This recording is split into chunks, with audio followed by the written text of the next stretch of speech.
So before we start chapter 7, we're going to actually go back and look at 210, which is percent change. Can I solve percent increase and decrease problems?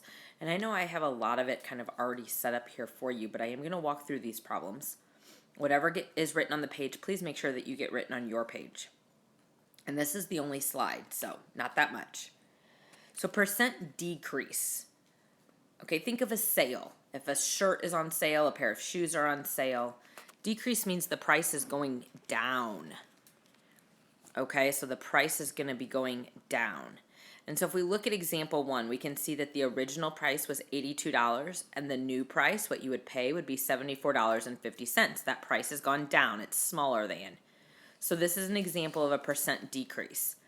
And it's a very simple formula that I have written there. We're going to write the original, which is the 82. We're going to take away the $74.50. And we're going to divide by whatever the original was, which is 82.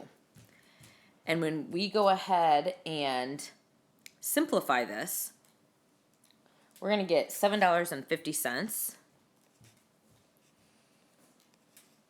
I'm running out of room there. Divided by 82. And when we actually do that division, we're going to get a decimal. And the decimal here is 0.091. And that's a decimal. And we want to know what percent it is.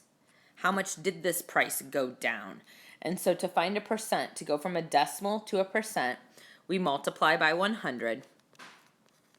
And the percent decrease for this problem is 9.1%. We need the percent symbol because it's not $9.10. It's 9.1%. And we always want to label what it was. That it was a decrease.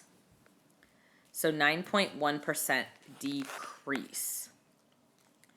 So that's how much was off of the original item.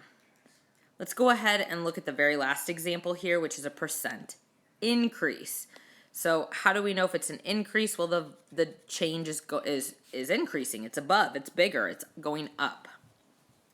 So if you look at the original amount, it's $295, and the new amount is $340. So the price has gone up.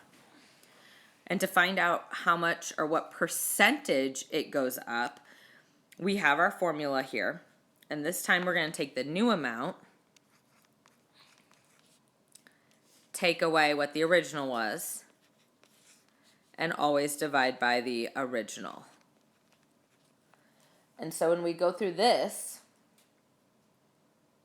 math problem, we subtract and divide. We're going to have 45 divided by 295. And of course, when we divide that, we're going to get a decimal. And the decimal we get is 0.15. We want to make sure that we change that decimal to a percentage because that's the question. What was the percent increase here? And so to do that, we multiply by 100. And this is a 15% increase. And it is very important that you add those words increase or decrease because just looking at 9.1% or just looking at 15%, that doesn't identify if this price is going up or going down. So we want to make sure we add the word decrease or increase at the end. That's it on percent change.